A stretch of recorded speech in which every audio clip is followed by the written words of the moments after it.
America के विदेश मंत्रालय के एक अधिकारी ने कहा कि उनका देश बांग्लादेश के मामले में भारत और क्षेत्र के अन्य देशों के संपर्क में है और चाहता है कि वहां हो रही हिंसा जल्द से जल्द समाप्त हो।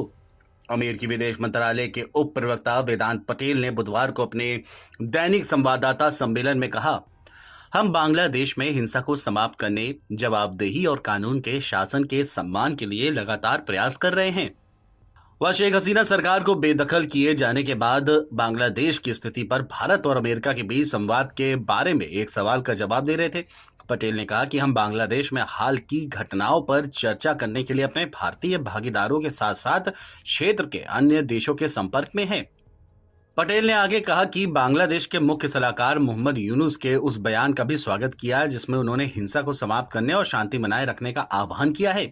पटेल ने कहा कि हम अल्पसंख्यक समुदाय के लोगों की सुरक्षा, संरक्षण बहाल करने संबंधी नई सरकारों के लक्ष्यों का स्वागत करते हैं। इस बीच हिंदू अमेरिकन फाउंडेशन ने बुधवार को व्हाइट हाउस से बांग्लादेश में अल्पसंख्यक हिंदू समुदाय की सुरक्षा के लिए कार्रवाई करने का भी आग्रह किया है।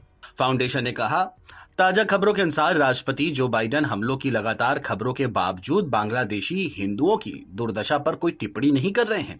फाउंडेशन ने सोशल मीडिया मंच एक्स पर एक पोस्ट में कहा, अभी कार्रवाई की मांग करें। बांग्लादेशी हिंदुओं के खिलाफ अत्याचारों पर राष्ट्रपति, उपराष्ट्रपति और विदेश मंत्री एंटनी ब्लिंकन की चुप्पी अस्वीकार है। जान चली गई, घर और मंदिर नष्ट हो गए, फिर भी हमारी अमेरिकी सरकार की ओर से कोई निंदा तक नहीं की गई।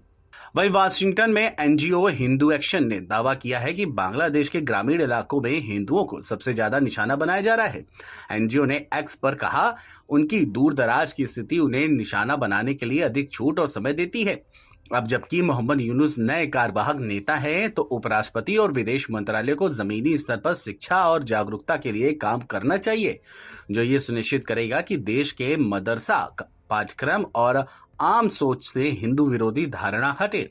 वहीं एनजीओ ने यह भी कहा कि हमें उम्मीद है कि राष्ट्रपति और उनके सलाहकारों को यह एहसास होगा कि अगर बांग्लादेश अपने आखिरी 8% हिंदुओं को खो देता है तो वह एक तालिबान देश होगा।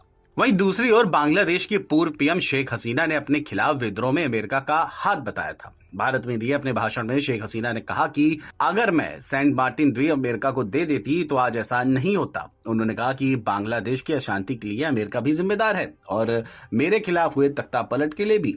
वहीं शेख हसीना के बेटे ने अमेरिका पर लगाए गए अपनी मां के आरोपों को नकारा है। बहरहाल देखना यह होगा कि क्या अमेरिका बांग्लादेश के मामले पर कोई कार्रवाई करता है कि नहीं, क्योंकि अब अमेरिका में रहने वाले हिंदू भी अपनी अमेरिकी सरकार से इसको लेकर के कार्रवाई की मांग कर रहे हैं। Video desk, NBT online.